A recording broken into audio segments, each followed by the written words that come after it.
तुमको देखा जाऊनी ना कौन एमती पछपटू आसी धक्का देवर कारण कौन मु तुम सहित जानी शुणी धक्का देनी रूपसी कौन हाँ तुम सहित मुझे जानी शुणी धक्का देनी नहीं नहीं तुम मिछ कौच तुम मो सहित जानी शुणी धक्का देछ ए रूपसी ए प्रजापति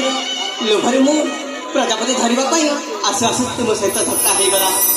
मुझे विश्वास कर रूपसी मु तुम सहित जानी शुणी धक्का देनी हाँ तुम सहित जानी शुणी धक्का देनी अच्छा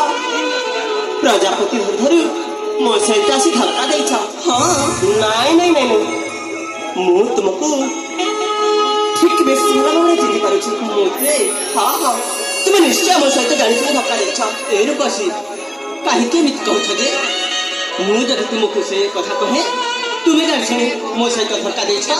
कौन है तुम सहित जानी शुणी धक्का देवी हाँ नहीं नहीं नहीं नहीं नहीं से कथा के पारे बराउ मुझे तो कहबी मो पर सुंदर झील देखी तुम्हें निश्चय जानी शुणी मो सहित धक्का देछ मुझे जतन सहित उद्यान फूल संग्रह करुली सब फूल गुड़ाक तले पड़ एमती कहली रूपसी एमती कहनी मु कौन से मंद उद्देश्य नहीं ए जंगल को आसनी ए रूपसी तुमको गोटे कथा कहवा चाहे अरे कहीपर तुम परिचय कहीं तुम सांग मान सहित ए जंगल को आस कह तुम परिचय कईटा मुहूर्त देखा ना सीधा परिचय मागुच अरे हाँ बाबा नहीं नहीं नहीं नहीं अरे संगाते ये देखु ना कईटा मुहूर्त देखा ना नहीं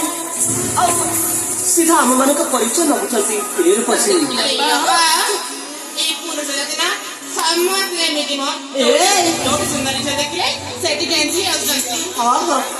शुण शुण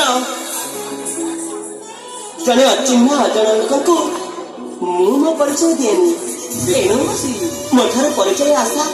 जमा रखनी ए पसी एमती कहनी एत बड़ दुनिया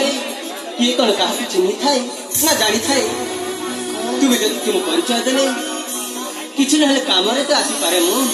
अच्छा नहीं नहीं कहली परा जड़े अचिन्ह अजण युवक को मो परिचय दे पारिबनी अले संगते चल चल एठे बहुत समय रहा ठीक हेनी तेणु पार्छ ए जगह छाड़ी चली जावाई तो तर तर हो कहीं अरे कह तुम परिचय अरे कह ना